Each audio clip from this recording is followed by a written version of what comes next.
The podcast you're about to hear involves true stories, which may contain graphic content that is not suitable for children. Listener's discretion is advised.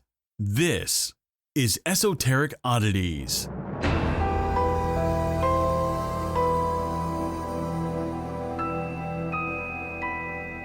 Hey guys! Surprise, bitch. Bet you thought you'd seen the last of us. No way, Jose. We are back. And mediocre as ever. Yeah, literally. And just so everyone knows, we're not recording together. We are social distancing. We are. So if anything is off, I'm going to go ahead and blame Sarah. Hey, how are ya? How's it going? It's going. I'm going a little bit crazy. How are you doing? I heard that. I'm doing good. I'm going a little crazy myself. How is everybody out there doing? Probably going crazy. I mean, we've been gone for a while. It's been, I think the last time we put out our episode was, I think the episode right after Christmas. So it was like our New Year's. Mm-hmm. It's been a while. And we're back. And now we're experiencing a pandemic. Right? Who would have ever thought? Right? For weird.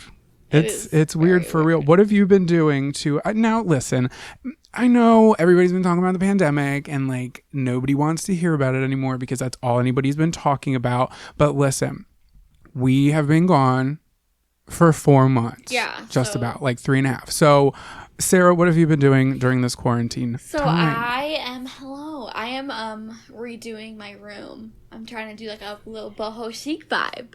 Love that. A lot of oranges, a lot of browns, a lot of beiges. Oh wait, you didn't send me the picture of your bedspread. Oh, I will tomorrow because my sheets are coming in, so I'm gonna do it all. I need that stat. I got to.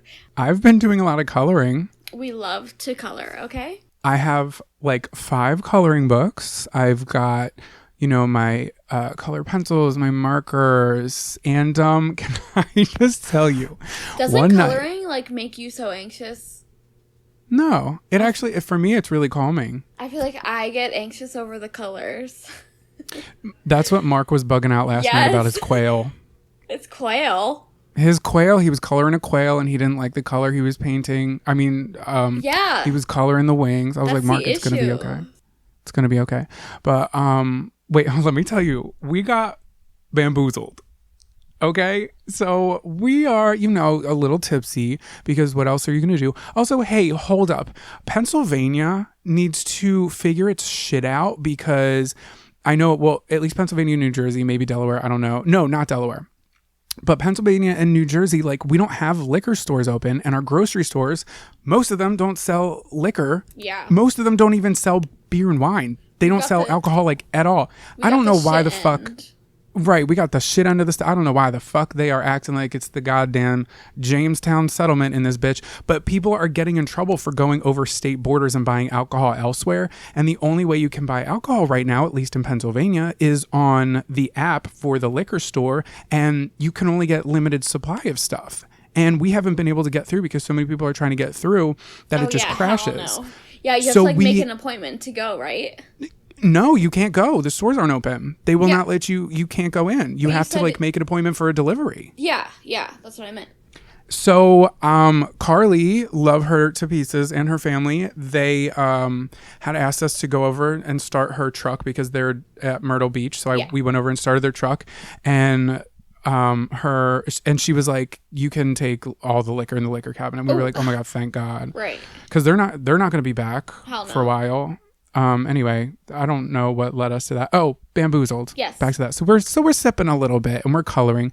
And my brother's like, I want to order a new coloring book because we'd been coloring the same like Day of the Dead coloring book for like the first week and a half. And we're like, okay, we would love some variety. You know what I mean? Mm-hmm. So my brother loves fish. You know him. He loves aquatics. So he goes online. He must have had his beer goggles terribly on. And he orders this coloring book for like $13. Oh, okay. Shit.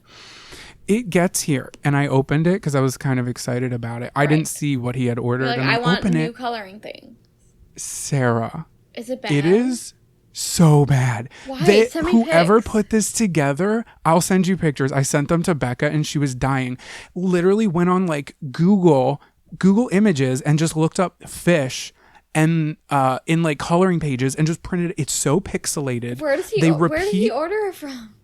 Amazon. They repeat the same. Okay, and here's another thing is it was one of those things where you print as you go, so I'm assuming it's through Amazon because it said it was printed the day before we received it. Oh shit, so, that's why it's all fucked up. They said no one cares. I was literally like on the floor crying at how like some pictures are so intense and so blurry. It's like a whole coral reef situation that the whole thing is just ink. The whole thing is black. There's nothing to color.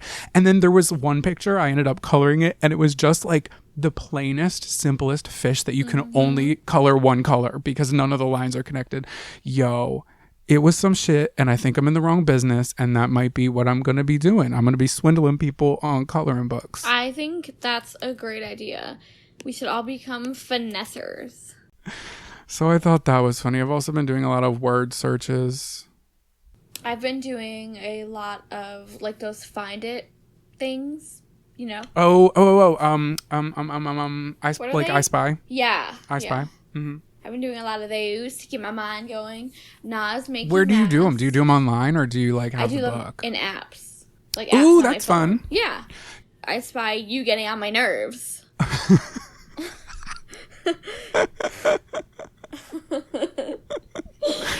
I hate you so much. No, I don't. I love you. I haven't fucking seen you in so long. Holy shit. This is the longest time we've gone without seeing each other.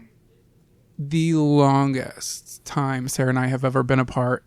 Well, not ever, but since, because there was 2 years that we didn't see each other. I'm pretty sure, or at least a year. Oh, yeah, I think we saw. We didn't live in the same yeah. place. But since we moved in together back in 2014, yep. Mm-hmm. We haven't been away from each other for more than 3 weeks. The best/worst year of my life. Heard that, Jesus. But we'll move on from that. Speaking of games, y'all. Okay, play a game. You at home listening, if you haven't played, and this is not sponsored, but Quiplash, Jackbox games, it is so fun. It's so hard to like explain, but it's like we've been playing. I played with Sarah. We played with Kiko and Sarah's roommate, and everybody we were in a Zoom chat. No, we were in Skype. Yeah. And Skype. I had 2 different devices, and I pulled up the game on one, and everybody can play from their phone. So it's literally so like great. It's like hanging out with people, but you don't have to be in the same room. Place. Again, this is totally not sponsored, but check out jackbox.tv or no, just Jackbox Games. Jackbox.tv is where you go to play the game. I've just been like gaming a lot, but not quality games. Gaming, watching movies. Yeah, I haven't really been watching too much. Oh. You're not like a real watcher. I'm not a real watcher. Y'all, hi, this is Esoteric Oddities. We're going to jump into the shit soon, but listen, we got some stuff to catch up on, okay? We need to update you right now. Not forced, but I made my brother and Mark watch The Hills from the very beginning, and everybody was shook at the very last scene, okay? And if you haven't seen The Hills, I'm not going to ruin it for you, but it is like the best finale to a show I've seen in a very long time, and it still fucks me up because I remember watching it on TV. It's like the last 20 seconds. If you plan on watching The Hills, don't Google it because it'll ruin everything. But it'll ruin everything. But after that, I started Siesta Key, which Sarah, you and I were talking about. I didn't know you watched it. Yeah, I don't like watch it, but like I've seen it. It's not good, but I can't stop. But it's like so good it's bad. Like I started watching Mistresses, and that's like the same shit. Yeah, you were saying that. It's like it's a dumbass show, but like it keeps me entertained, and there's so many plot twists. So like it keeps you revving. I'm a sucker for a plot twist. Same. But I don't know what it is about like mindless TV that just engages me so much. Like Vanderpump Rules. We've seen every episode. Yeah. The Hills, we watched every episode. And Siesta Key, we watched 3 episodes last night. We are going to start season 3. Oh, I don't think season 3 is out yet.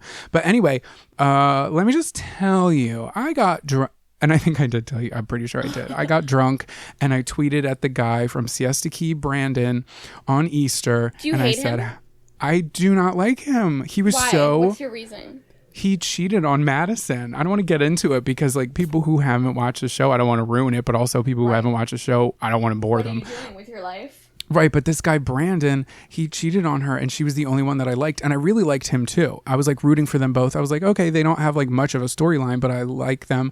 And then he just like cheated on her and was lying and shit. So, and I was, when I say I was drunk, let me just tell you that was the last. I haven't drank since. Oh, you said that. I was falling over things. It was a mess. Easter, what are you gonna do? He is risen. I had fallen. I was not risen till about noon the next day.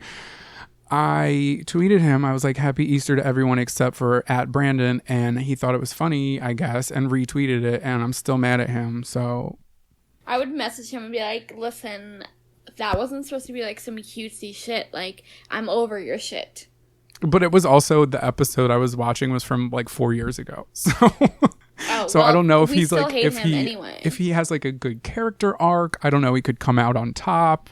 I would let him top. He's still really hot. But yeah, besides that, just games, tweeting at Z-list celebrities, a lot of TikToks. Oh my God. And I don't know about you, but I can't hear Cardi B saying coronavirus. Coronavirus. I can't either because everyone I live with has been screaming it. Also, last thing on my list to talk about before we jump into stories is, you know how like sometimes you and I have those psychic moments and then it goes on for a long amount of time and then it just stops? Yes. It's been one of those times. Really? What's happening? I was talking to Mark. For those of y'all listening who don't know, that is my roommate / cousin. And we were talking about this book. Well, I was talking about this book that I had read that I have on my bookshelf, and it's called The Man from the Train. And I'm just talking to him about it. It's like true crimey. It's like basically all these strings of murders that happened that were really close to a railway line that they think there's one particular person who may have committed all these crimes. This blah, blah, blah, blah, blah. Anyway. Cute. The rail. I was talking. The man. Who? Did we both just stroke out? I don't know. I can't speak anymore. I feel like all I do is smoke weed and watch TV, okay? And you know what? This is the time to do it, baby. Do it up. Do it up. So we was talking about The Man from the Train, and the very next day, My Favorite Murder, the podcast, which I'm sure 100% of our listeners know, covered this case. Okay? So then, Sarah. All right, it's me. Before we started this again, Sarah and I had talked. We've been talking for a couple weeks about like planning things out when we're going to come back. And we're back. Hi, how are you? But I wanted to do some research because I do have like I don't want to say unpredictable, but kind of unpredictable work right now. And I just wanted to make sure if we were going to jump back in, I would have the time to do everything. So I researched 2 episodes. So I have this episode and then I have next week's episode already done, or should I say I had next week's episode done because I was setting up to do the podcast right now, like I'm looking at the clock, 27 minutes ago. I was sitting down and I was like, oh, you know what? It's Thursday. My Favorite Murder came out with their new episode. Let me just listen while I set up. So I'm listening and the bitch covered the case that I was going to do next week that I already did all my research on. Oh my God, stop. That's the fucking worst. Like, you try to stay ahead and like not do what everyone else is doing, but like that was my case. I already did it. Right. Oh my God, stop it. Knock it off. But also it was going to be the case for this week. I was kind of in between like doing that one because it's so crazy and twisted, and maybe one day I'll do it. So I'm not going to say which episode it is because you don't know when we recorded this. Mm-hmm. But now I have to redo all that research. I'm kind of annoyed. I had 11 pages. Oh shit, that's a lot. Yeah, and I'm only going to redo it because I know a lot of our listeners listen to them, and I don't want to do the same. Do you know what I mean? Because it's just like then your part is like basically skipped because people are going to be like, well, this is fresh in my mind. Not that people would, but because I feel like you do deep dive and like find things that aren't really reported, but I feel like I have to fart. Do it. Let it out, baby. Oh, I sure did. I hope I got it in there for you. I really hope we got it too. And then my other thing was 2 times last night, I was doing a word search and I circled a word as somebody said it. My brother said something and then... Ew! I know. And then I don't like freaking Kelsey on Siesta Key said something. We don't like her. Oh, she's probably the We're worst. fighting. I feel like I like started it, but like I like didn't catch my attention at the moment. No, it's because not. Because they said it was like, no, that was, never mind. It was Love Island. Because they said Love Island was like Love is Blind. Wait, so you haven't seen Siesta Key? I don't think so, actually. Oh. Should I watch it? Yes. Okay, I'll do it. You're going to hate literally everybody. They're all rich kids. Ugh, I don't want to watch it. And it's like everybody's pretty, and it makes me feel bad about myself. But at the same time, I can't look away because everybody's a mess. Yeah. Well, that was a rant and a half. You guys, this is Esoteric Oddities. Thanks for sticking around if you stuck around. Yeah. Make sure you give us a like. And rate us. Subscribe. Yes. Also, we got some ratings while we were gone. Thank you to those who were rating us. Thank you. Rate us anyway. Yes. It really helps us out. Right. Even if you're not listening to this right now, use your telekinesis, and rate us. Okay? Tilapia. Oh my fucking God. Tilapia's I need to get out of my fish. house. I need to get out of my house. Don't tell me that. I know it's a bottom feeder, but listen, aren't we all? Don't we all eat ass? Don't we all eat ass? Anyway, head to esotericoddities.com if you want to get like details on all of the episodes we're doing. I've been going in and trying to like touch everything up. What was I saying? esotericoddities.com for if you want to get bonus episodes. Listen, we know it's a hard time for a lot of people.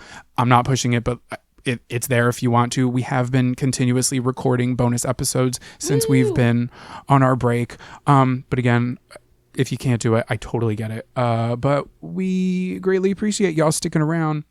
But what I was going to say before is leaving us a rating would definitely help us because the way the algorithm works when it's pushing shit out, it doesn't like the fact that we went on hiatus because right now, if you go on to Apple, it says that our podcast is over. It said it ended in 2019. They're a bunch of fucking haters.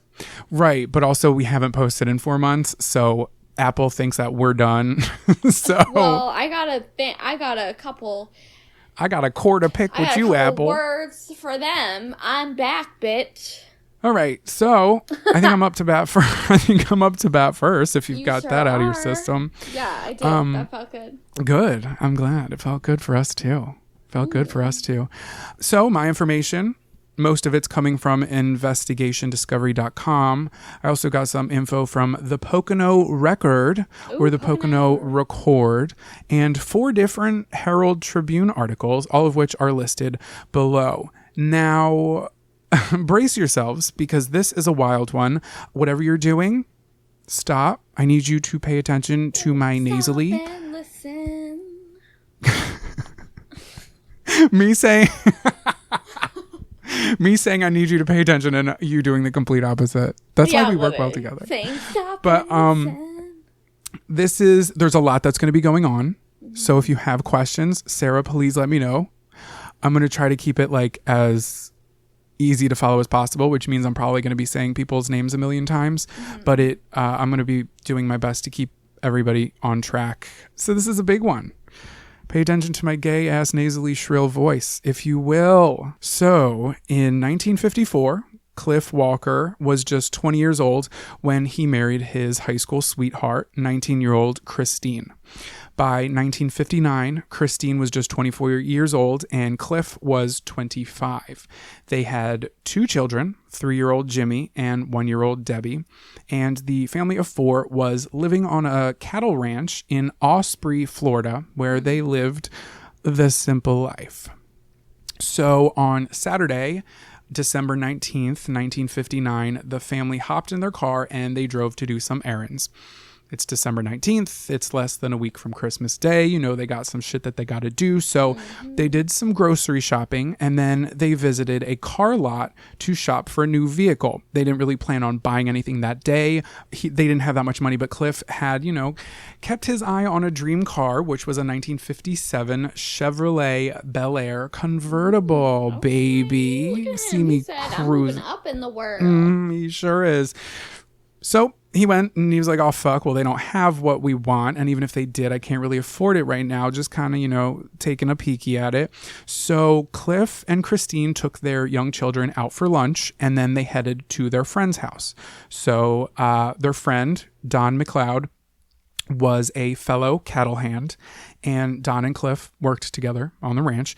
That afternoon, Don and Cliff went off hunting together. So they did all that shopping. They go to their friend's house because the wives were friends, the husbands were friends, and they had the 2 little kids. So Don and Cliff go off hunting together while Christine and the kids stayed with Don's wife, Lucy McLeod. So Christine, she didn't plan on staying too late since she had groceries in her car still. Some of them needed to be refrigerated. So while they're waiting at some point in that afternoon, Christine had asked to use Lucy's phone. I don't know this for a fact, but I don't think Cliff and Christine had a working phone in their house. And I'll tell you why in a minute. I could be wrong, but I'll tell you why in a minute. So on this phone call at Lucy's house, nothing seemed out of the ordinary. But Lucy heard Christine speaking to someone about an exchange of their vehicle. Okay. So Don and Cliff eventually returned around 3 p.m. Christine left the McLeods around 3:30. Okay. But Cliff and the children stayed behind. So Christine drove off in their family car, but she stopped to put air in her tires. It is assumed that she arrived back at her house at 4 p.m. alone. So back at the McLeod's house, their friends, Lucy insisted that Cliff and the children stayed for dinner, but Cliff denied. He was like, I got to get back home to my wife. I'm going to help her, I don't know, put groceries away. I don't fucking know. But before leaving, the 2 men had planned on going hunting the next day. So Cliff put his kids in a Jeep. Now, this Jeep was owned by the cattle ranch that they worked on, but it was open for use of like any of the ranch hands to use.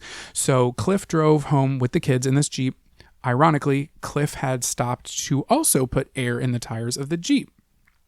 He then picked up some cattle feed before arriving home around 5 p.m.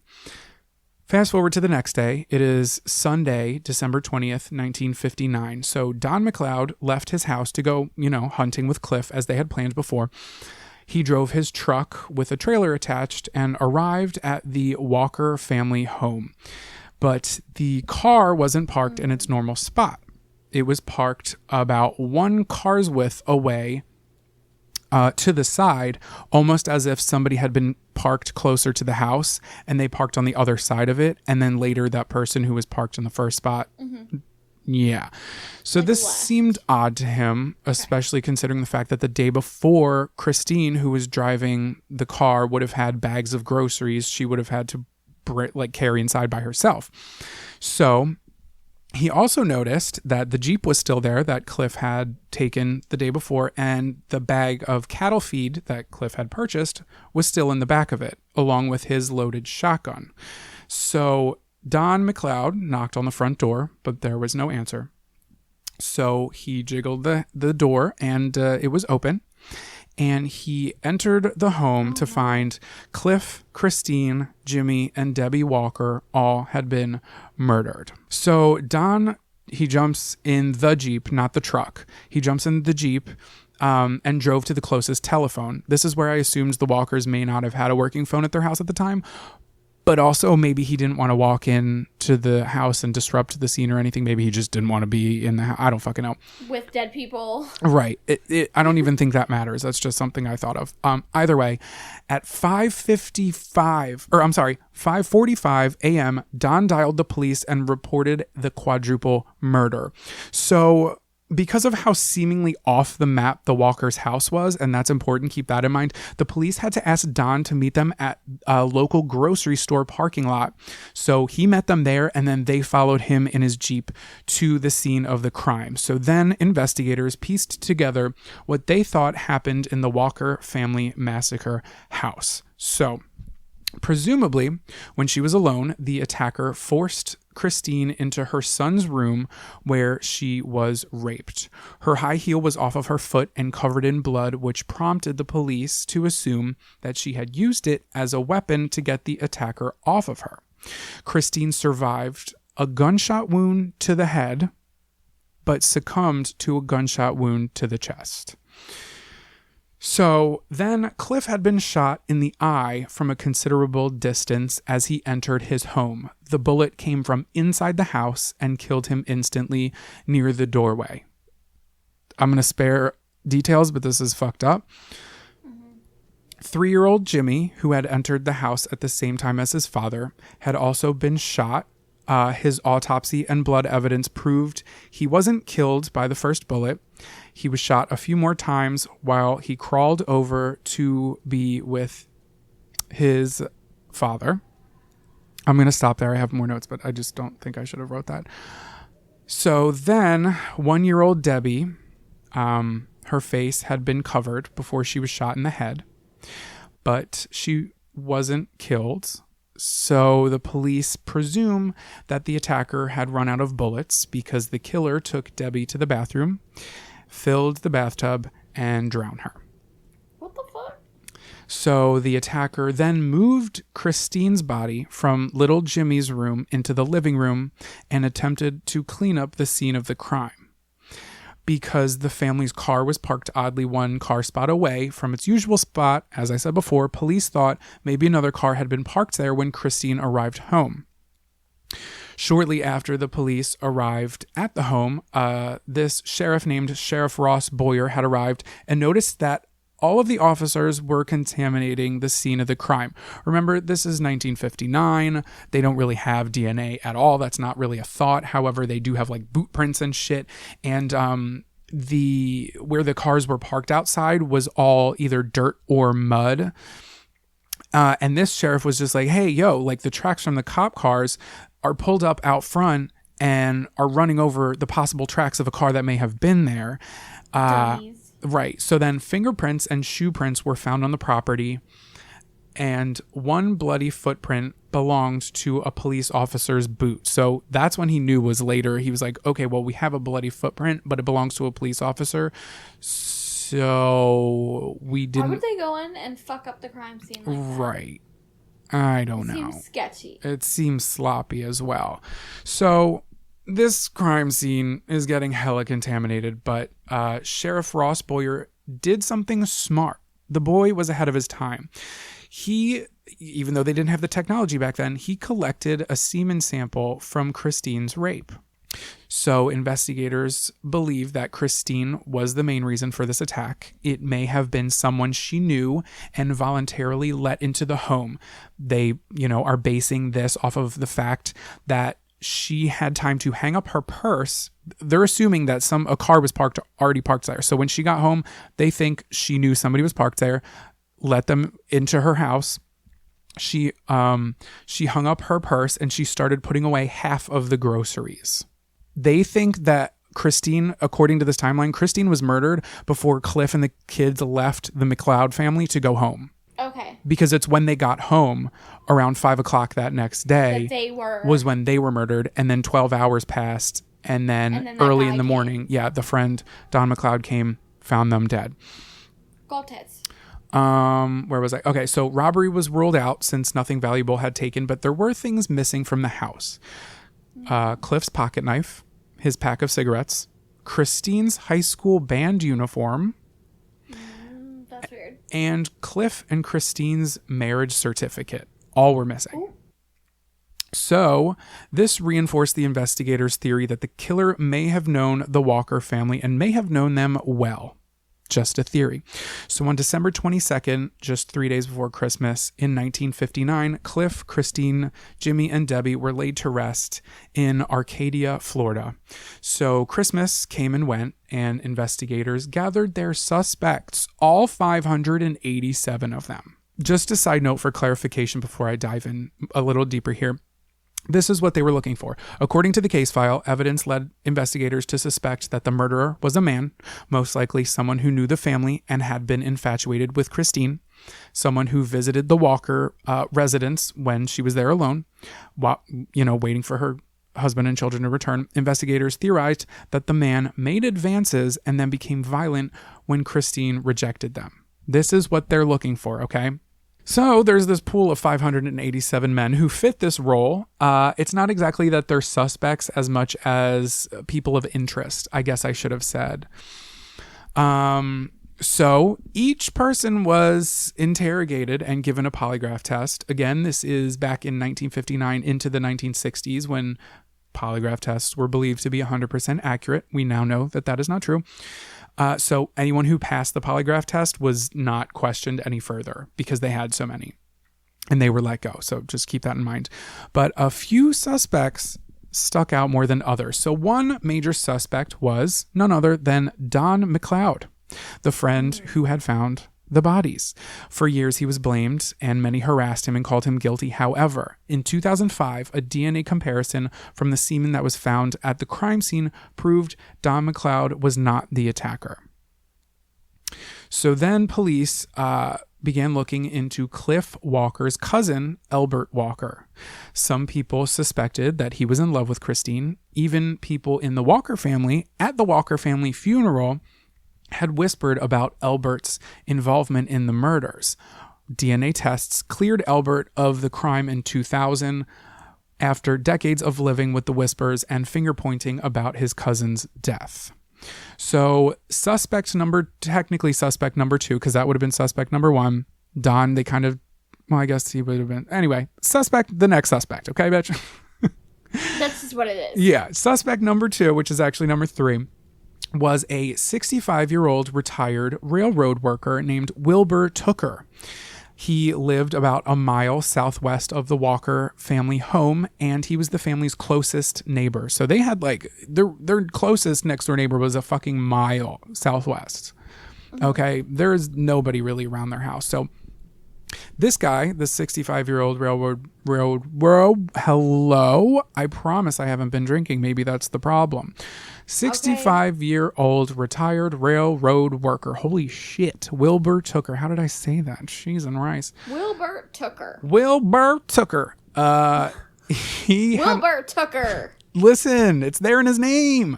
Okay. He had often visited until he made himself unwelcome because he couldn't keep his hands off Christine. Ew. So Christine's mother, creep. Right, during this time of investigation, Christine's mother came forward and said that Christine, quote unquote, dreaded Wilbur and feared him. Christine had told her sister that the only way to stop Wilbur, quote, was with a bullet, end quote. So 6 other people recounted to investigators how Wilbur Tooker had more than once manhandled Christine and tried to kiss her and get her into bed. So when she finally had enough, Christine told her husband, and Cliff apparently wanted to kill Wilbur, but a friend talked him out of it. Cliff, which was the Christine's husband who was murdered, Cliff warned Wilbur not to come to the house anymore, and one of Wilbur's friends actually told investigators that Wilbur was infatuated with Christine and constantly talked about her. But according to this same friend, after the murders, Wilbur went to the Walker house 2 times a week because he needed to, quote, gather counter evidence to protect himself, end quote. So this pervy fucking man, probably with a weird shrimp dick, he sounds like he could be their guy. So detectives retraced Wilbur's steps from that afternoon of the murder. He had eaten dinner in Sarasota with a friend between 5 to 7 p.m. So that left Wilbur with no alibi between 4 and 5 p.m., which is the time when the Walkers were killed. So after dinner, Wilbur played the violin at the West Coast Symphony Orchestra at 7:45. Investigators asked people in the orchestra if he seemed trouble or acted oddly, but this led to nothing. Apparently, the people were like, well, he seemed odd, but he always acted odd. So that's like his thing. Right. They're like, well, shit, we don't know if it was him or not. The next suspect, a man named A. Delos Smith, became suspect number 3 when his ex-wife told investigators that he once talked to Christine Walker about buying a Jeep. He talked to her one time. He could be your guy, right? He was selling her a Jeep. This has nothing, absolutely nothing to do with the fact that I am his ex-wife. We're going through a divorce currently, and I want to get his money. And if he gets in trouble for doing this here, murder. They're in Florida. I don't know why we're giving him that accent. I feel like some people in southern Florida, they have that accent. I think it's more of like a Cuban accent. Oh.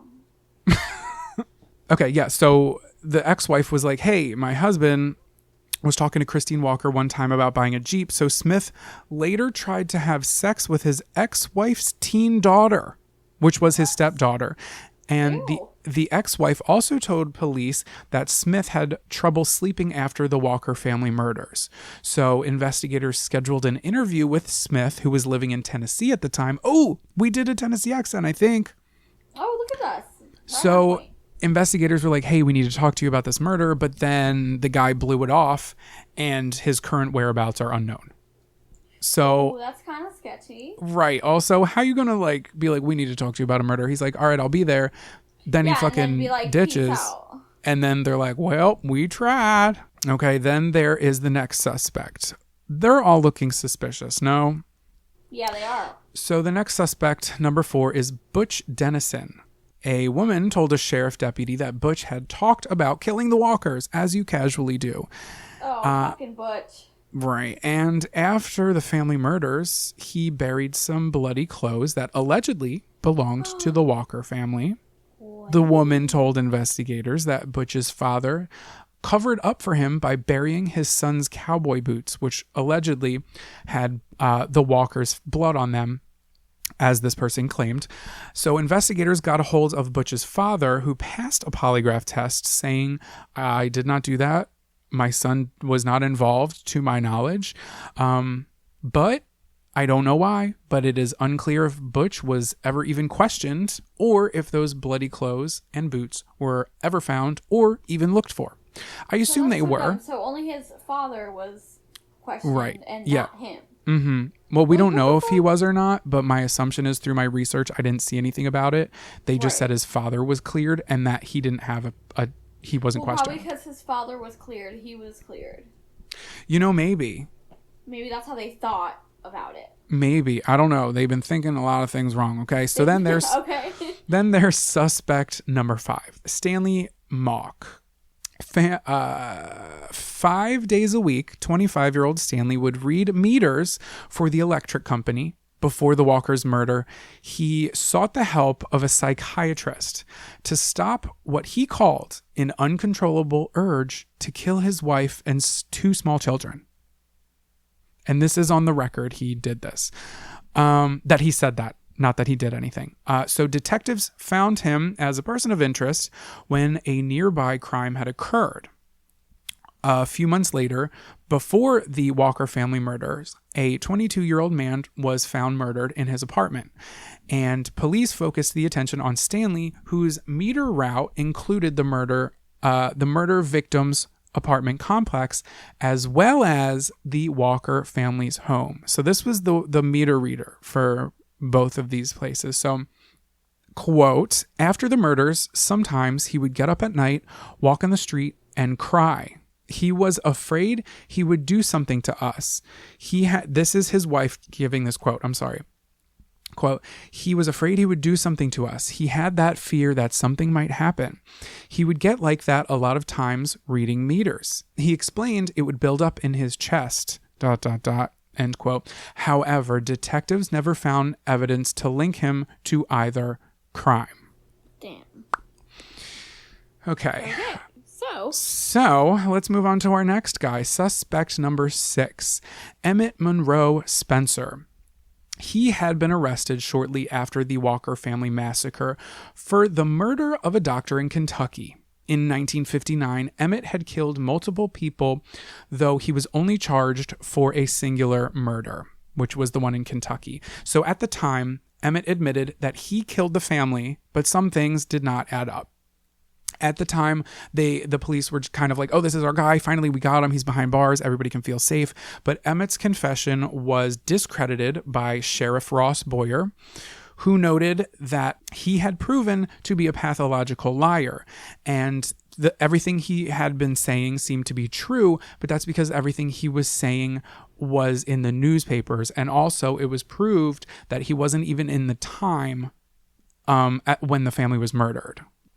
So they're like, well, fuck, we thought we had someone, but it turns out he wasn't even, right, he wasn't even in the fucking state. So 6+ suspects, it seemed like almost every single one of these, except for the last guy, could have done it. And yet there was no arrest. So by this time, the media had already spread this story like a fucking wildfire, and a lot of public blame was put on Christine for the provocative way she dressed. Wow. Many people were wondering if she had been cheating on her husband with a 21-year-old man named Curtis McCall. He would be suspect number 7. Curtis was an ex-boyfriend of Christine's. The two had dated years in high school, but the police did not consider him a suspect. So according to the Pocono record, 35 years later, in August of 1994, the police received a phone call from an anonymous woman. This woman said she was a bartender and a regular at the bar, had come in the night before she was calling in 1994, and he started a conversation with her and began crying. When she asked why he was crying, this old man, who was a regular at the bar, he said that he had killed some people in Osprey, Florida when he was younger. The man was white and presumably, in 1994, in his 60s, and she didn't know, the caller didn't know much about him. She believed he was a retired gun buff working odd jobs around town. And the man had mentioned the name of the Walker family. Again, in August of 1994, Curtis McCall, who would have been 56 years old, they're starting to think, oh, fuck, this might be him, because this girl is saying that this guy came in. He was around 60 years old. He was Caucasian, and it kind of seems like it would be Curtis McCall, who was Christine's ex-boyfriend and possibly she was cheating on her husband with. That is not to be proven. So the anonymous female caller said she would contact the sheriff's office again with more information when the regular was going to come back in. She was going to try to pry some information out of him without being too obvious, just get the basics. So she was like, I'll call you back when I get more information, but never did. And Curtis McCall's whereabouts are currently unknown. So it would seem like there are multiple people that could have done it, but the case went cold. Then, 53 years later after the murders, in 2012, new investigators noticed that the Walker family massacre echoed a very similar situation that happened just weeks earlier in 1959. 1,701 miles away from the Walker family home in Osprey, Florida, another family murder in Holcomb, Texas. That's right, bitch. You getting a 2-for-1. Are you ready? Okay. So take everything I just said about Florida, put that shit on the back burner, baby. We are going to Holcomb, Texas. It was home to just about 272 people, according to the 1958 census. So it's a small town here that we're talking. And on November 14th, 1959, which was less than a month before the family got murdered, just over a month before the family got murdered, it was a normal night. High schooler Bobby Rupp was visiting his 16-year-old girlfriend, Nancy Clutter, at her family home. Nancy had a pretty big family. She lived at home with her parents, Herb, Bonnie, and her younger brother, 15-year-old Kenyon. She also had 2 older sisters, Ivana and Beverly, who did not live at home anymore. They left home, they got husbands, they started their life elsewhere. So those 2 older sisters are not going to be in the story. It's just the 4 that were under the same roof. So the Clutter household was a deeply religious home. They attended church services every Sunday, and the parents taught their children to be thankful for the things that they had. And the family was pretty well off. Their house was huge. It had about 14 rooms. Herb had been a farmer in western Kansas, and he worked to earn his living. Both Herb and Bonnie did a good job of raising their children. 16-year-old Nancy earned good grades in school, and she was involved in charity work. She loved horse riding, baking, and helping younger children. So that night, Herb was sitting on the couch, the father. He was watching television. Everybody in the house was winding down before going to bed. After a few hours, Bobby said goodnight to his girlfriend, Nancy, and he left their house and headed home. The following morning, Sunday, November 15th, 1959, Nancy's friends, Susan Kidwell and Nancy Ewald, now we got 2 Nancys, as if there weren't enough names being thrown. Right. These two friends arrived at the Clutter family farmhouse. They usually went to church together every Sunday morning, and they knocked on the door. Nobody answered. They tried knocking on the back door. Again, nobody answered. But the cars were still in the garage, and everything looked completely normal. They saw that the front door was unlocked, so they opened the door, yelled in, but got no response. I think you know where this is going. Mm-hmm. Susan noticed Nancy's purse was on the floor opened. The girls walked up the stairs, still calling out to their friend and their friend's parents. And the girls walked up the stairs into Nancy's bedroom where the door was open. And when they entered, they found their best friend lying in the bed. She was bound by rope, laying on blood-soaked sheets, dead from a gunshot wound to the head. When police arrived at 9 a.m., the scene inside the Clutter family house was worse than anyone had ever imagined. Upstairs, like I said, 16-year-old Nancy had been bound with rope around her wrists and her ankles. They were tied behind her back. She was face down on her bed, and she had a gunshot wound to the back of her head. Down the hall, the mother, 45-year-old Bonnie Clutter, was also found dead in her own bed, bound by rope and gagged. Like her daughter, she had been shot in the head. In the basement, police found 15-year-old Kenyon. He was gagged and bound with rope and tied to the couch. He, too, had been shot in the head. In the adjoining basement room, the police found the last victim, 48-year-old Herb Clutter, laid sprawled out on a mattress in the furnace room. His hands were bound, his mouth had been taped shut, and he had been brutally stabbed multiple times, and his throat had been slashed. And additionally, he had a shotgun wound to his head. That's fucking brutal. The Garden City Police Department chief arrived at the scene with his assistant chief. This other, I'm going to try to keep as many names out as I can because I know that it's getting busy, but just you wait. So this assistant police chief, he was not only a police chief, but he was also a really good photographer, and he started photographing the crime scene. So this guy and his camera will come in handy later, so we'll just put that on the back burner with Florida. Investigators discovered that the home telephone had been off the hook and the phone lines had been cut.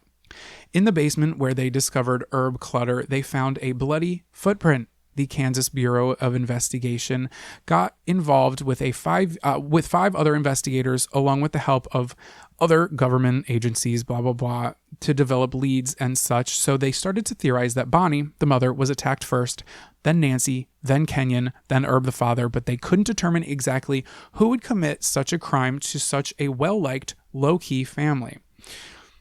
Bobby, Nancy's boyfriend, was blamed by a lot of people. A lot of people thought he killed the family. This kid was only 16. He had to change schools because, everybody thought that he was the killer. Farm rivals were also suspected, but police hit a dead end. Then investigators took a look at the photographs that the one guy had taken from the house, the assistant sheriff, and they revealed tire tracks in the mud outside of the Clutter family house that nobody seemed to report, and an additional bloody footprint that was not noticed by the naked eye at the time of the investigation. So the sketchy. Bloody... That was in the other crime scene. Right. Weird. The bloody boot print differed from the one they had seen next to Herb's body. So now investigators thought that there might not just be one killer, there might be two. So investigators posted details of the tire marks and the boot prints, offering a $1,000 reward for anybody who had information. 250 useless leads came in, all became dead ends.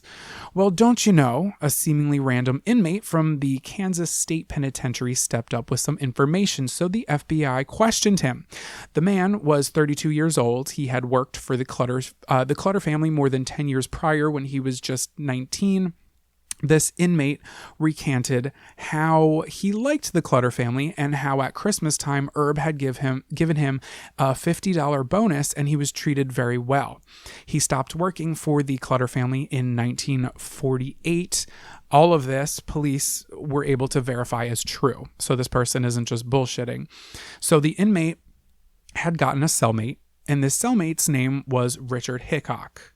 So the two cellmates discussed their previous jobs just in conversation. You know how you do when in prison. Mm-hmm. And ultimately, this man who will remain anonymous, who worked for the Clutter family, he told Richard Hickok that he had worked for the Clutter family. Richard asked if they were rich. The inmate said yeah, and one time before leaving, he saw Herb Clutter pay a bill in a lump sum of cash that he had from a giant safe that he had in the house. For the next couple of days, Richard continued to ask this inmate about the Clutter family and his time when he worked there. He asked how many kids they had. He asked how old the kids would be now. He asked about the layout of the house, were there neighbors nearby, a bunch of sketchy shit, right? Mm-hmm. So Richard mentioned that he had this friend he had met in prison named Perry Smith. He said he could get Perry in on a robbery. They could tie up the family, slaughter them all, take the money, and leave. So at the time, this anonymous inmate didn't think anything of this talk. You know, it was prison. A lot of people say shit to incite fear in other inmates, you know, keeping themselves safe. But one day, Richard was released from prison, and not too long after he had been released from prison, this inmate heard that the Clutter family had been murdered. So that's when he stepped up and he was like, hey, I think I might have some information that's useful about this dude, okay?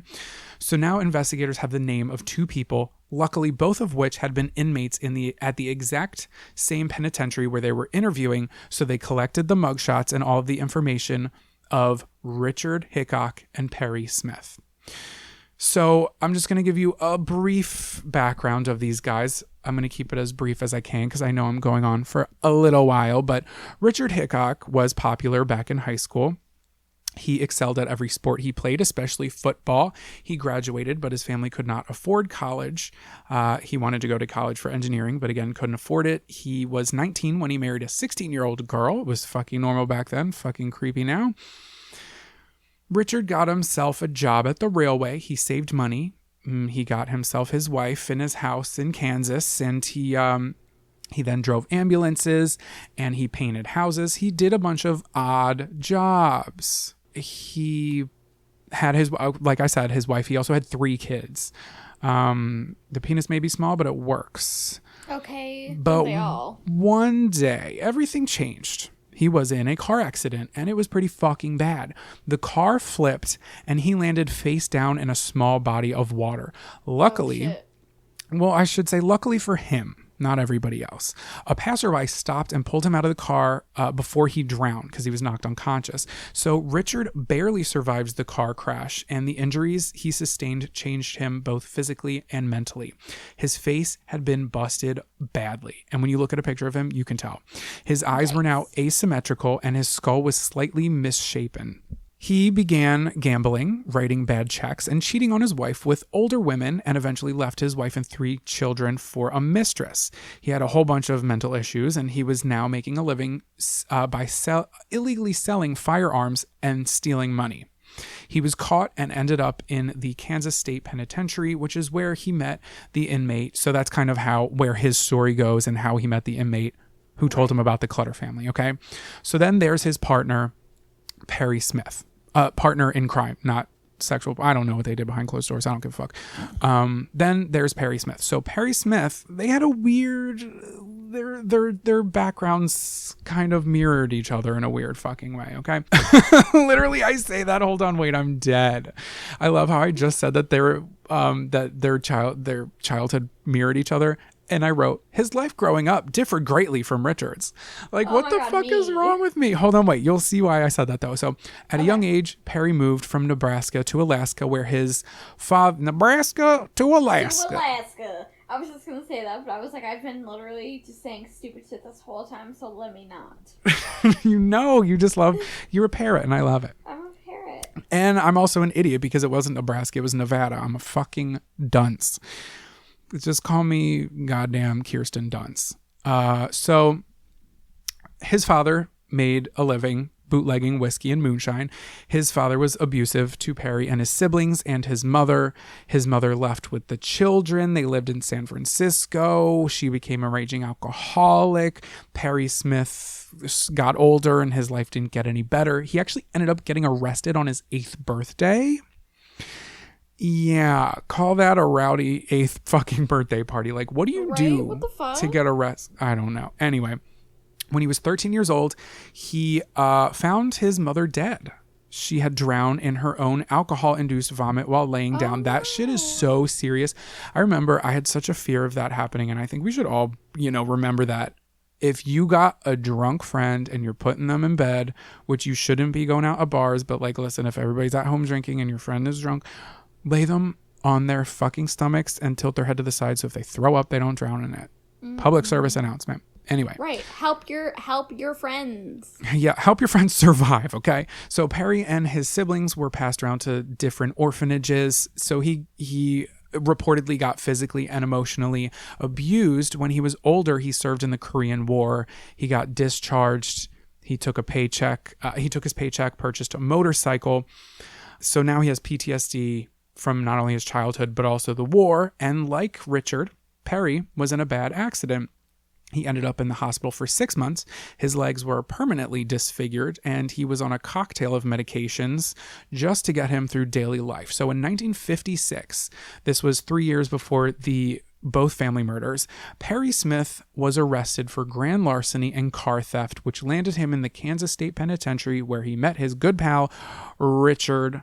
That's bringing us full circle. Okay. So Richard and Perry, they met back in 1956, and the two bonded over their painful disabilities due to vehicle accidents and some reports that they found a homosexual relation. I don't know. I don't think that that's even worth. It was noted. I don't think it's worth noting. But Perry was released from the penitentiary in 1959, just a few months before Richard was released. And that's all the FBI learned. Their whereabouts were unknown until December 16th, 1949, when authorities got a call from a merchant that reported a bad check that had been used to purchase a television set. So the KBI arrived, and the employees positively identified the customer as Richard Hickok. Investigators traced the trail of Richard and Perry Smith, who they assume are together, and they ended up getting a hold of a possible license plate number and eventually arrested them in Nevada. Now, there's a whole story in there about where they were going. They were ping-ponging around like it's goddamn Candyland, passing around bad checks and shit. Also, how crazy is it? They could just write a bad check and then, like, you don't really know it bounces till it bounces later, you know? Anyway, boss. Okay, so when they were arrested in Nevada, the truth behind the Clutter family murders was revealed. So on the night of this, we're talking about the Clutter family, not the Florida family. Yes. On the night of November 14th, 1959, just a few hours after Nancy's boyfriend Bobby had left, the Clutter family had all gone to sleep. Richard and Perry entered the Clutter family home through an unlocked door. Their plan was to find the large safe that they had heard about, steal the money, kill the family, and flee the state. So after searching the house, they somehow managed to wake up the family. They then found out that there was actually no safe in the fucking house, but the damage was already done. Every family member had already seen the faces of the robbers, so Richard and Perry bound and gagged the family, then continued to search for the money. Determined to leave no witnesses, the pair briefly debated on what to do. Perry, who was notoriously unstable and prone to violent acts in fits of rage, slit Herb's throat and then shot him in the head, and then stabbed him and all that shit. So then Kenyon, Nancy, and lastly Bonnie Clutter were also murdered, each by the single gunshot blast to the head. So during their commission of crimes, Perry had stopped Richard from raping Nancy. Richard and Perry left the crime scene with a small portable radio, which belonged to 15-year-old Kenyon, a pair of binoculars, which belonged to Herb, and less than $50 in cash. And that's it. So Perry and Richard flee the state and end up in, do you want to guess? Florida. They end up in Florida. Congratulations. It's Florida. It's Florida. You won literally nothing. So remember how remember how we put that family on the back burner. Let's slide it to the front burner a little bit. Slide it to the front right burner. I know that's your favorite burner for everybody to cook on. Is that the one you use? It's my favorite burner. Any front one, really. Yeah, it's true. I hate using the back one. Right? Don't put me on the back burner, bitch. I'm not here to simmer. Okay? I'm here to be your main course. Anyway, I don't know what I'm saying. So, remember how Cliff, back in Florida, was in the market for a new car around Christmas? Yes. Mm-hmm. And he wanted that Chevy Bel Air? Well, it turns out Richard and Perry were driving a fucking Chevy Bel Air. So it's possible that Cliff and Christine had seen them somewhere in public and asked for a price on their car. Maybe they exchanged phone numbers, and possibly when Richard and Perry got to their hotel that they were staying at, Christine may have made a call from the McLeod's house. Remember the one that Lucy had overheard? Yeah. And it may have been either Perry or Richard talking about the car. Possibly either Richard or Perry or both had arrived to the house when Christine was alone, murdered her. Richard raped her, remember? And then killed the rest of the family before fleeing. Because as it turns out, it was later proved that they had stayed in Florida on December 19th, the day of the Walker family murder. And a witness had called the police, noting that they had seen these two men with scratches on their face while they were in a department store. Ooh. So on December 30th, 1950, they were arrested for bad checks and ultimately were charged for the Clutter family murder. So this all came to a head with the Clutter family, the second family, on December 30th with these two guys. So Richard and Perry passed a polygraph test and they were thought to be innocent, but were later proved guilty and sentenced to death. Have you ever heard of In Cold Blood? It was a book, but it was also a movie by Truman Capote. Yes, yeah. So Capote, when he was writing the book, he came to town and he actually hung out with them and got to know them. And he said that it could not have been them because they had an alibi. And again, it's thought that Truman Capote was Perry's lover, but we don't know that. Also, right. Can a gay man be friends with another man? Is that so crazy? Is that a crazy thing? Apparently it is. Right. To this day, In Cold Blood is the second most popular true crime book, only second to Helter Skelter, which I have on my living room shelf. So a lot of people criticized the book, saying that it's not all true, that Truman Capote was, doing things for theatrics, and he was, twisting the story. And then a whole bunch of other people started reporting the story about the Clutter family murders using In Cold Blood as cold, hard factual evidence when it wasn't. So then on April 14th, 1965, I'm kind of bouncing around a little bit, sorry, at the Kansas State Penitentiary, both Richard Hickok and Perry Smith were hanged. Both were never found guilty for the Walker family murder, only the Clutter family murder. So remember how I said some shit happened in 2012? Well, in 2012, investigators, people started piecing together that, hey, what if the Clutter family murder is linked to the Walker family murder? Mm-hmm. So in 2012, investigators dug up Richard and Perry's bodies, got their DNA, and compared it to the DNA found in the Walker family home when Christine had been raped. The results came back inconclusive, but not false, okay? I think it's inconclusive because of how long they've been dead. They were hanged in 1965. This is 2012. So yeah, that's true. I don't know how DNA works. I don't think it expires, but also you have to take into consideration the DNA that they took from the scene of the crime back in 1959. That was the DNA they're comparing it to, was a dried up semen sample, and that was it. Right, from literally eons ago. Right. So that makes sense. That is the crazy, twisted story of the Clutter family murder and the unsolved Walker family massacre. I'm so mad that the Walkers didn't get their justice. There. Yeah. Right. When it was clear that it's the same people.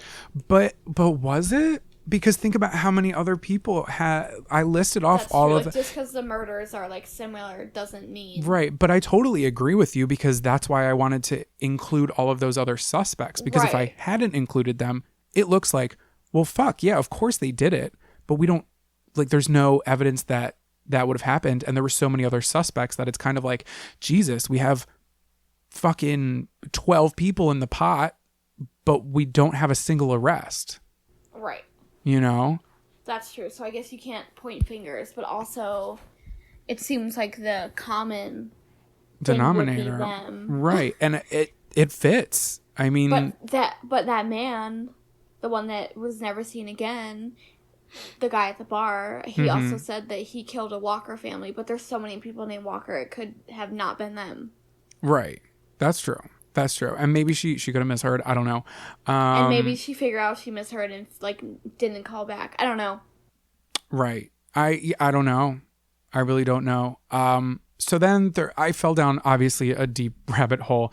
And some people think it could have been a police officer who killed the Walker family, which could be true. Because remember how contaminated the scene was. Maybe it was on purpose. But then again, it may not have been. Just a theory. My question is, some of the stuff that was missing from the Walker family, like, why would Richard and Perry steal the marriage certificate and the band uniform and a pocket knife? Like, what the fuck? I can see the cigarettes. What is that? That's why it seemed to be the ex-boyfriend, because it was like, not the ex-boyfriend. Actually, that doesn't make sense. I don't know. It seems like it would have to be someone maybe from her, like, past, like, maybe from high school. Yeah, maybe. That maybe she did something too and now, like, wants revenge. Because why would they take that? Bruh, I don't know. I fell down a hole researching this I would too, because story. I'm confused. Isn't it good, though? It is so good. It's the confusingness that makes it good. It's wild. And it's crazy that in 2012, they started piecing together this old-ass, think about how close the murders happened within, like, a little over a month of each other. And they happened so far away that you would never think. But then if you trace it, and you know what it was? I was doing the research on this that prompted me to tell Mark about The Man on the Train. Oh, that really? book. Yeah. And then that's when My Favorite Murder did. But speaking of Truman Capote, I forced Mark to watch Breakfast at Tiffany's. Oh, yeah. And didn't he say that cat looks like Charlie? He said the cat does look like Charlie. Also, can we just talk about, like, Breakfast at Tiffany's is so fucking good. It's a classic. Why haven't everyone in the world seen it? I know. I feel like a lot of people have seen it, but if you, like, watch it and, like, look into the story, here's my thing is I love how we just, like, jumped straight from that murder that took me forever to Breakfast at Tiffany's. What but I wrong? love that. Listen, if you're listening to this at home and you're looking for something you haven't seen and you haven't seen Breakfast at Tiffany's, it's so good. It is so good because, like, and I hate to sound like a stereotypical gay, but it is so good. It's one of those things No way. In, like, the first scene or two, it plants all of the seeds that flourish throughout the film. And it's kind of like, if you go back and rewatch it, you see, like, what they were hinting at or what they were, like, dropping that would later come to play. It's just so fucking good. Anyway, I don't know why I'm telling you that. Well, it's okay. You can love it, and you could love it for no reason at all because it's just, like, a fucking piece of art. It is a piece of art. I fucking love it. Go watch it. God damn it. Not sponsored. I love it. Okay. And that's my story. You have a story? Jose Menendez was born into a life of wealth and privilege in Cuba's high society. His family encouraged a macho, aggressive attitude in him from an early age. Not surprisingly, he was known to his neighbors as a bully and a monster.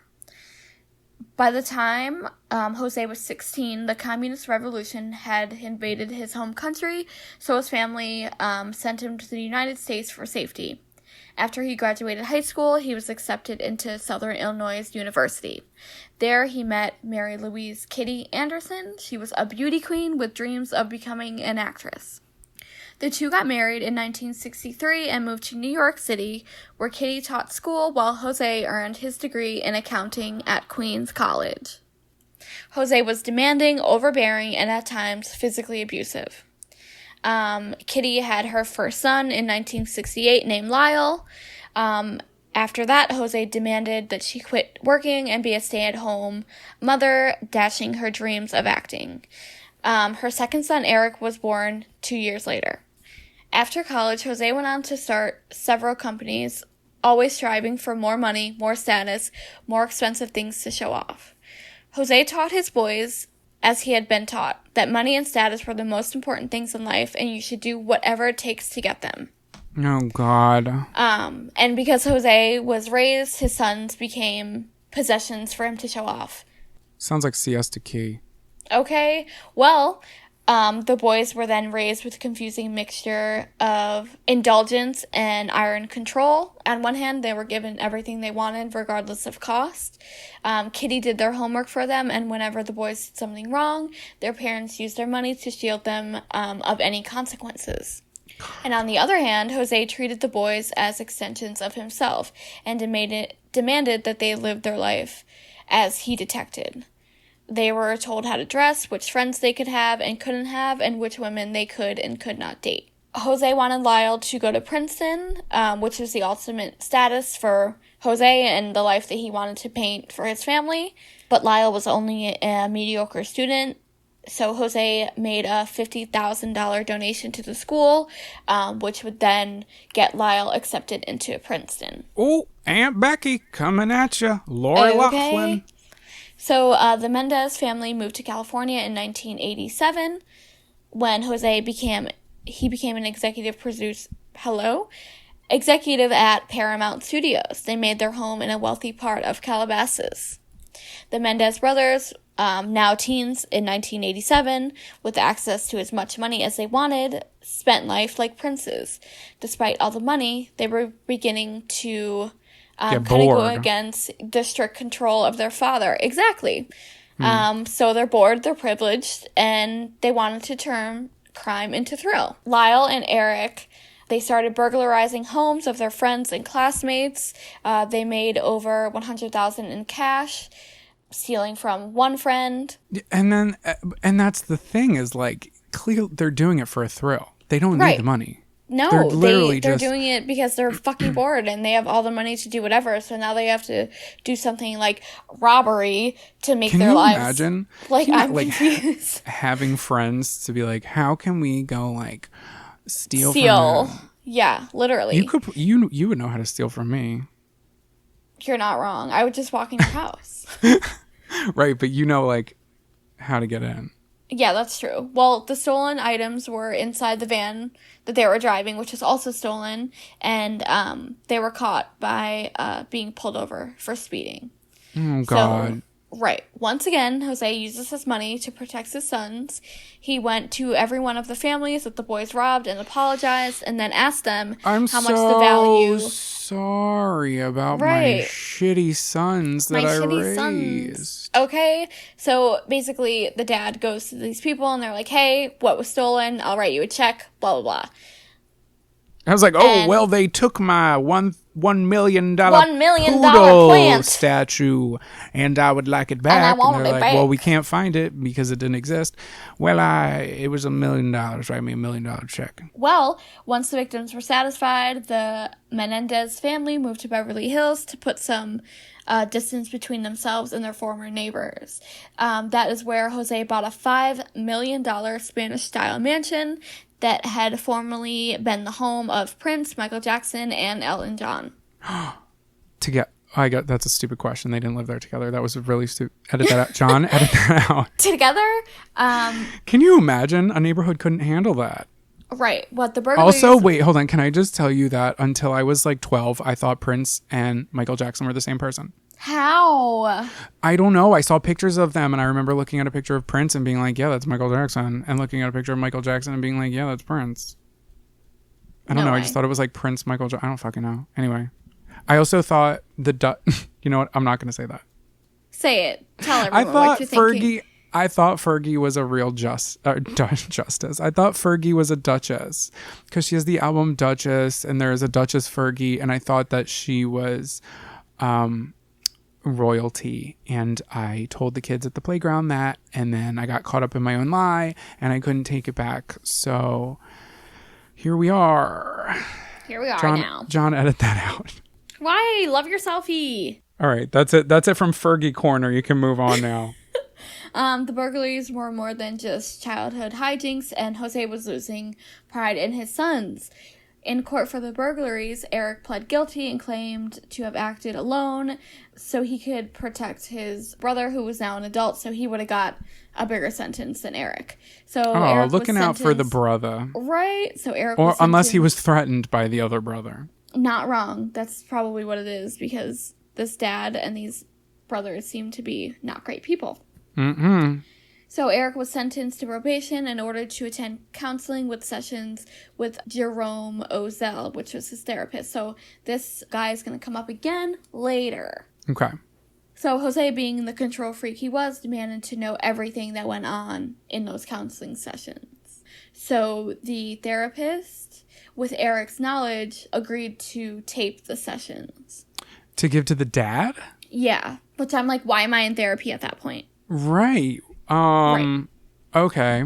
So, meanwhile, Lyle was not doing well in Princeton, and after a short time, he was put on suspension for plagiarism. Jose and Kitty were both facing up to the fact that their sons were not going to be the great successes that they had hoped for. Right. Don't plagiarize. Right. Crime Junkie podcast. Ooh, yikes. We are coming for people. Whoops. We always thought that it was weird that one girl was just like the narrator to the other girl. Anyway, you could edit that out, but we both thought of it. Yeah, no, okay? we won't. Everybody was thinking it, but you said it. So, Jose, he frequently yelled at his sons, telling them they were disappointments, and even accusing Lyle of being gay, which for a macho man like Jose was one unforgivable sin. Well, with a name like Lyle, I think I've never met a Lyle in my life, but if I ever did, I think he would probably be gay. Well, we can't rely on him. You can't rely on him. Get out of here. Rely on Lyle. Go. Go to bed. Away. Hang up the phone. Delete the app. Read the room. Now we're just saying things. Order the lasagna. No, that's what people have been saying on Twitter. Read the room. Right. Read the room. How are allergies going to come up in here? That's the tweet I saw was like, we are in quarantine and allergies are still going to happen. Read the room. Oh my God. I've been getting so much allergies and everyone's like, oh my God, you sneezed. And I'm like, that's not a symptom. But also, I haven't gotten my allergies. Now I'm a little jealous. You got your allergies? Outside. Why did everybody get there? Hey, where are my allergies? Because no one's going outside. I sleep with my window open and my crotchless panties on. Okay. How did we get here? Don't ask, don't tell. Go ahead. So, as the family's crumbling, Kitty begins drinking. She's drinking heavily and taking volume because she's had it up to fucking here with her sons and fucking Jose. Did you say volume? Yeah. Valium? Oh, Valium. So they tried to, get the boys in control by taking away their credit cards. But all they did was just steal credit cards from their parents. Well, you raised monsters. Literally, this is all your fault. By the spring of 1989, Jose told his brother that he was taking his sons out of his will, leaving them out of an inheritance worth at least $14 million. Later, Kitty had the same conversation with her friend, where she says the same thing, but only this time, the boys heard her. Oh, shit.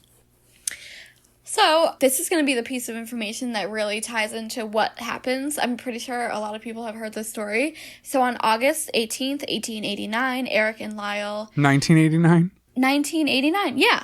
I thought you said 1889. Oh, I probably did, because I think I'm dyslexic. So, on August 18th, 1989, Eric and Lyle purchased shotguns at a Big Five sporting goods chain store in San Diego, over 100 miles away from their parents' mansion in Beverly Hills. On August 19th, their parents chartered a yacht and took them shark fishing. I don't know why I put that in there, but just to get a, sense of, the... wealth. Yeah, and, what was happening from point A to point B. Mm-hmm. So, it's August 20th. In Beverly Hills, California, it's almost midnight when a 911 call comes in. A young man is on the other line, weeping hysterically, saying his mom and dad has been shot. Police arrive at the Menendez mansion to find a shocking crime scene. In the family room, allegedly, as they were watching a movie and eating strawberry shortcake, Jose and Kitty Menendez were shot multiple times with 12-gauge shotguns. Jose had been shot once in the back of the head and 4 times through the chest. Kitty had been shot so many times that she was unrecognizable. Crime of passion? Right. So police talked to Lyle, who's 21 at the time, and Eric, who's 18. The brothers say they left their parents earlier that evening to see a movie. When they came home, they found them murdered. When the police asked if they knew anyone who might want to harm their parents, the brothers suggested a mob hit. This is when the story gets outrageous. So, On August 24th, 1989, the day before his parents' funeral, Lyle dropped over $15,000 on 3 Rolex watches. Lyle's sitting next to his father's secretary, Marzi Eisenberg, in the limo home from the services. He showed off his leather loafers and said, "Hey, Marzi, who said I couldn't fill my father's shoes?" Question. Yes. Were they actually written? Maybe you'll get to this. Were they actually written off the wall? Were they written out of the will, or were they just talking about writing them out of the will? So they were talking about writing them out of the will, and they didn't get the chance because they were murdered. Right. Because that's what I was going to say is like, listen, if you're not on the will, maybe don't spend that moolah. But okay, continue. The brothers moved out of the family's Beverly Hills mansion and stayed in a series of expensive hotels before finally leasing condominiums on the water in Marina del Rey. Their adjoining apartments had ample room for parties, movie nights with friends. Eric eventually bought a Rolex too and clothes and lost thousands of dollars gambling. Amazing. We all cope different. These brothers are fucking dumb. So Eric decides to not attend UCLA, and instead he hires a tennis coach for $60,000 a year in hopes to going pro. He practiced up to 10 hours a day and flew to the Middle East to compete. Meanwhile, was he any good? No. That's why he didn't make it. Meanwhile, Lyle returns to Princeton, but not to attend classes. Instead, he's focused on business pursuits and shopping in the New Jersey and New York areas. He hires a team of bodyguards to accompany him on his shopping excursions. Oh, he's definitely gay. Well, he ended up spending $40,000 worth of clothes and $60,000 on a Porsche.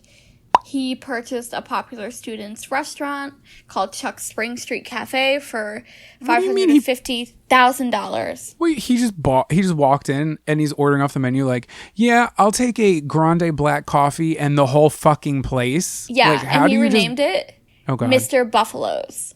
Yeah, that low-key sounds like a bestiality or like a some kind of biker bar.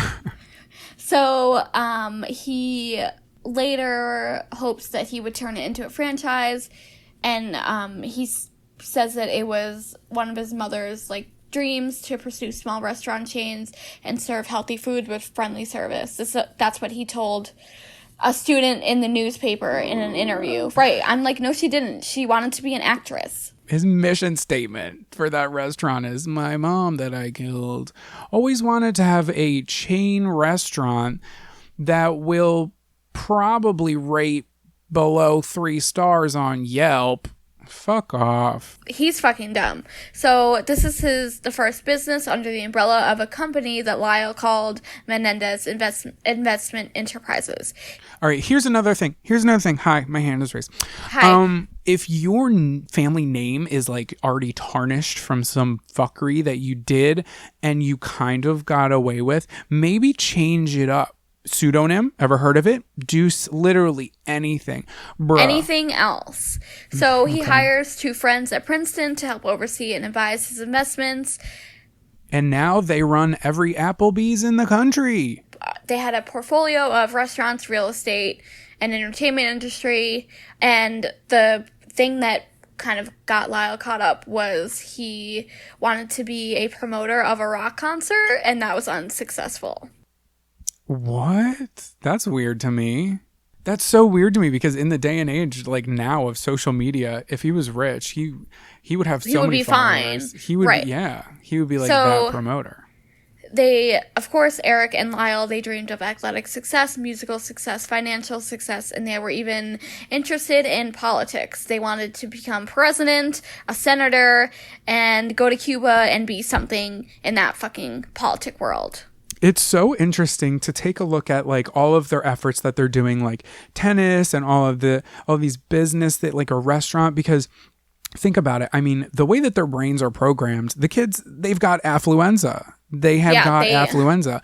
They know nothing else except for being handed shit to them. And spending money. That's all they know. And spending money. I mean, I'm not feeling bad for them, but that's the way their brain is that for the whole world, the only thing they know in this lifetime is that they get everything handed to them. They can do anything that they want. They can get away with everything because that's what they've done thus far. Yeah, that's like you see them. They're like, I'm going to be the president. I'm going to go do this. And then they're failing. So they're kind of like, oh, shit, the real world might eat us up. Like, maybe money doesn't get you everywhere. Yeah, they have no recollection of that at all. They're like, it's fine. We're fine.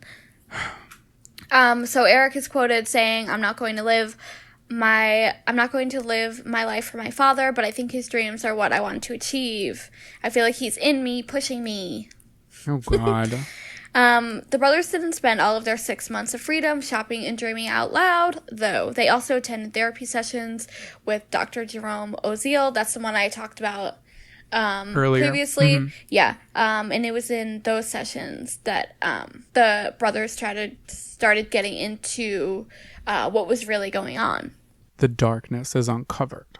So, obviously, after all this stuff that I tell you, it would seem who's the killer of the parents. Mm-hmm. So after all this, the police began to get a clearer picture of the Menendez family and a motive for murder, but without evidence, they can't be charged. So this is where I don't even know if I'm saying this right, Oziel, I feel like I say it a different way every time, but that's okay. We'll take it. This is where the tapes of the therapist come in. Several months after the murders, the therapist's girlfriend goes to the police with some shocking information. The therapist is afraid of Lyle, and after the murders, Eric confesses to the therapist. Eric says he wanted to kill his parents right away, so they couldn't rewrite their wills, but Lyle wanted to wait and plan it out in more detail. Eric would later confess that after shooting the parents, stopping to reload when they ran out of ammunition, they got into the car and dumped the weapons somewhere off Mullen Drive and threw the shells that were shot in their bloody clothes in a dumpster at a gas station. The brothers said that after that happened, they bought movie tickets. They went to Santa Monica to try to find one of Lyle's friends who would give them an alibi. But they couldn't find the guy, so they drove back home where Lyle made the 911 call. Eric told the therapist that they had committed the perfect crime, and their father would be proud. At their next session, Lyle had come in with his brother, and the two had threatened the therapist. So the therapist told his girlfriend everything. His girlfriend told the police, who got a court order to hand over the tapes. On March 8th, 1990, Lyle was arrested, and Eric was in Israel competing in a tennis tournament where he was informed that he needed to turn himself in. So he and his tennis coach flew to London to calm down for a few days. You know, as you do. We're just going to calm down. It's very stressful. Calm down. We're about to get arrested. We're going to calm down. I've got tennis elbow. You don't know what it's like. Okay. The Menendez brothers began trial on July 20th, 1993. The brothers faced separate juries, but at the same trial, which was broadcasted almost entirely by Court TV. People lined up as early as 4 a.m. on trial days, hoping to get a spot in the gallery. And young women and teens, loved these boys. They thought they were rock stars. So the brothers' defense was that they didn't shoot their parents for the money, but in self-defense. They said they had become enraged after years of physical and sexual abuse at the hands of their father. Their testimony about the abuse, it was very detailed, very heartbreaking. But everyone in the trial thought that it was an act, and the brothers missed their calling as actors. But also, you have to think, the dad wanted the tapes. Jumping back to that, remember when the dad was like, why would the dad want the tapes? Right. But a family friend and a cousin testified that the boys had told them of the abuse when they were children, but the mom didn't do anything. Yeah, I'm just saying, if it happened, the dad probably was saying, I'm going to listen to these tapes to scare them into not telling. Oh, yeah, making sure that my fucking truth isn't told. Yeah. But there was plenty of backup to everyone in the jury seeing that they only killed their parents for money. Or it was premeditated. Besides his confessions to the therapist, there was a play Eric had written in high school in which a son murders his rich parents, and the events in the play match up chillingly to the actual crime. Oh, no, I didn't know that. Yeah, so in the end, both brothers' trials ended in mistrials. Their retrial was scheduled for 1995, and it was a very And it was very different from the first one. First. Oh my God, I'm a fucking idiot. I thought that was in the play. I thought you meant like at the end of it. Stop. Because I was like, wait, isn't that what happened to them? Holy shit. Okay, sorry, I'm an idiot. Go ahead. Well, no. The things that Eric wrote in the play were like kind of the same thing that they actually did. No, I know, but you said at the end it ended in mistrial, and I thought you meant at the end of the play. Oh, that makes sense. And I was like, oh my God, didn't that happen? Right. Sorry. So, first, all the testimony about their abuse was disallowed. There were to be no cameras in the courtroom, and no one could have predicted this. It would take place at the same time as the O.J. Simpson trial. Wow. What a time for fucking true crime heads. So, in the narrative of rich, spoiled kids killing their parents in cold blood. Oh, you said it. You said the name of the title of the book. That wasn't my story. Wow, it came full circle. Their allegations of sexual abuse weren't just disbelieved. They became a running joke on shows like Saturday Night Live. The fact that they haven't been put behind bars was a source of a lot of public anger. Right, but also we shouldn't joke about that. Exactly, because it's not a joke. The Menendez brothers faced a retrial, and everything was against them. They were both convicted and sentenced to life without possibility of parole. They were incarcerated in separate prisons for 22 years until April of 2018, when Lyle was moved to the same unit as Eric in the Richard J. Donovan Correctional Facility in San Diego County, California. The two were assigned to a beautification project painting murals on the prison walls. And that is the case of the Menendez brothers. So I think... Wow. I didn't know that they like met again. I thought that was part of the thing, was that they were going to keep them apart. Guess not. But I think the big question here is, were they cold-blooded killers who murdered their parents for greed, or did they really experience those years of abuse and at this point we're just like over it? Not that it makes it any better. Right, but I think it could. It's very possible that it's a mix of the two. I mean, think about it. They did everything before and got away with it. When they were stealing everything, they got away with it. They paid everything off. So nothing could touch them. They didn't think anything could touch them. That's what they were like. Their brains were programmed to believe that. So if they really did hate their parents and they wanted the money, it seems like the perfect opportunity to, hey, we kill the parents. We don't have the parents in our lives. We get their money and then we get away with it. Right. Yeah, that's true. And I think that's illustrated in the way that they were trying things in the real world, and they had, they were on their high horse, on their fucking soapbox, and they were like, I'm going to be the president. I'm also going to own all these chains. Right, I'm going to do this, going to do that. When in actuality, they're innocent when they did all that shit after their parents died. So they probably were convinced themselves that they didn't do anything wrong. Fucking Eric is the creep. I think that's the one with the chiseled jaw, right? I think so, yeah. He's a fucking creep. They're both creeps. I mean, Obvi, but I mean, he's just a little bit creepier. A tale of affluenza. Scary shit, fucked up shit, wealth and greed. Do you have a twit of the week? I do. And sorry if it sounds like I'm rushing. My battery's gonna die. And if it dies, it's gonna delete everything that we just recorded. So my fun fact, which actually Mark picked for me, is rapper J. Cole graduated high school with a 4.2 GPA. Look at him. He's smart. Mine is girls be like, I don't care, and then cry. It's me. I'm girls. I'm dead. And my tweet of the week comes from @97Versetti. Versetti, and it says, hate when porn be having music. I'm trying to bust a nut, not bust a move. So I have a fun fact. My fun fact is the 100 folds in a chef's hat represent 100 ways to cook eggs. What? Right? I didn't know that. I didn't even know there was 100 crazy? folds. Crazy. That's nuts. Well, guys, thank you so much for listening. Thanks for sticking around. And we are back and more mediocre than ever, I should say.